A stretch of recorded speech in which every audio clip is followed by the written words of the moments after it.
reporters on ground, Manisha Prem, and I'm going to bring in one right now. Maushmi Singh, my colleague who's been in Himachal, quite envious of her for a very long time, tracking this election, joining me live. This is her third election in Himachal. Maushmi, if I'm not wrong, I want to bring you in on this. Talk a bit from where you are. Rampur, Nandlal, he won from the Congress in 2017. Will he do it again? But, away from that, I want to come down to that very basic question, Maushmi. The issue of OPS, we've been talking about it, old pension scheme. We spoke about it in a state like Uttar Pradesh. Maybe it didn't really matter as much because the expanse of the state of Uttar Pradesh is so big. When it comes to Himachal, it's a smaller state. Most of our reporters are coming back from Himachal and saying OPS is going to be a huge factor. It's a small state, a huge population of Himachal are bureaucrats and old government employees.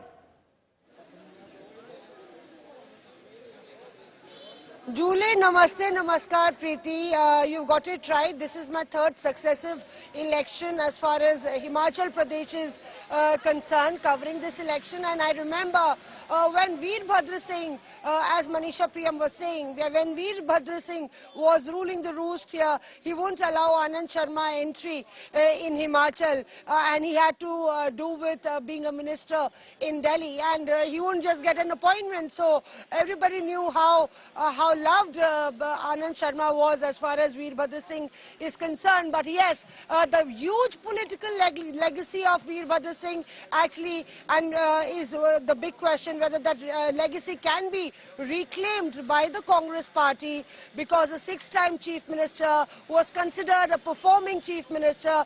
He fought his first election in 1962 and fought 11 elections in total if you count the assembly elections as well. So that's the huge political void, the legacy void that the Congress is trying to build upon. We'll have to see whether that has paid any dividends. We're getting Pratibha Singh in the picture and consolidating the Rajput votes is concerned.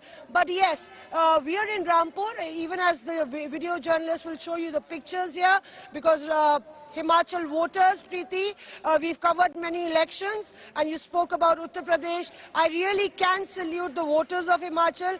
Talking to them, I can understand and can tell you, from youngsters to the elderly, they know each and every issue, from OPS, unemployment, Swarna Ayog, you call it, you name it, and they know it. There's a lot of literacy, second only to Kerala, and that's one reason also that, local factors, local candidate, Nandlal versus Kaul Singh Negi really matters. Now, Kaul Singh Negi is from the BJP here, and we were talking about rebellion and dissensions. The BJP leader here is actually opposing Kaul Singh Negi, who's a youth, and he had some good holding here, was challenging the current MLA, but there is still dissension here. And you can see there are some voters here.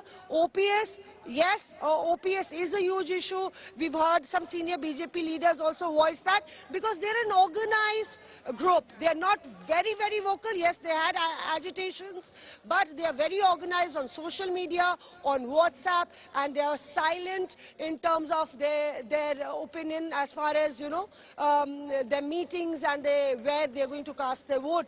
But they're a very strong group on social media, and BJP is nervous about that. Voters coming out to vote. आज बड़ा दिन है आप लोग के लिए. Let's just take in a small reaction from them. Himachal के voters जो हैं कहते हैं कि बहुत ज्यादा जागरूक है. मुद्दों पर वोट करते हैं आप लोग. सब लोग आए हैं घर से. सब लोग आए जी.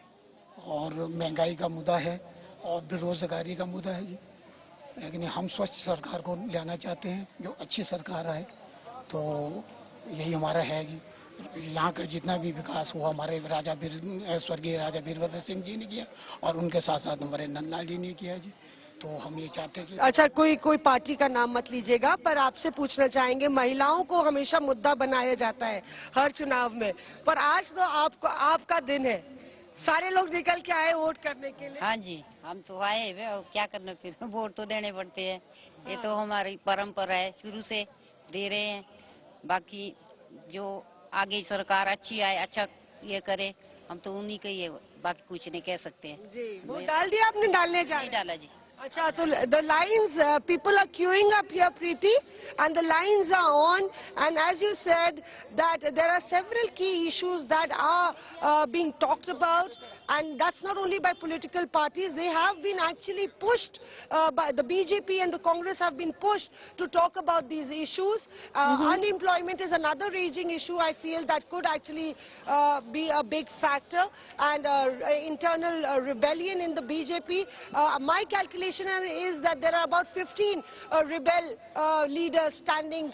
Some were actually pacified, but there's still 15. Congress has about 4 to 5 rebel candidates. We'll have to see how that actually, factors in this entire tussle. But we're in Upper Shimla, and Upper Shimla has been a Congress bastion with the politics of Upper Shimla versus Lower Shimla being pitched.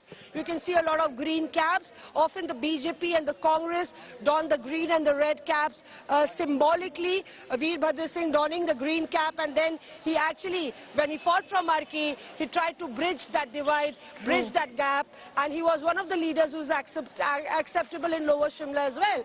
So we'll have to wait and see, Preeti, how that actually pans out for the Congress party.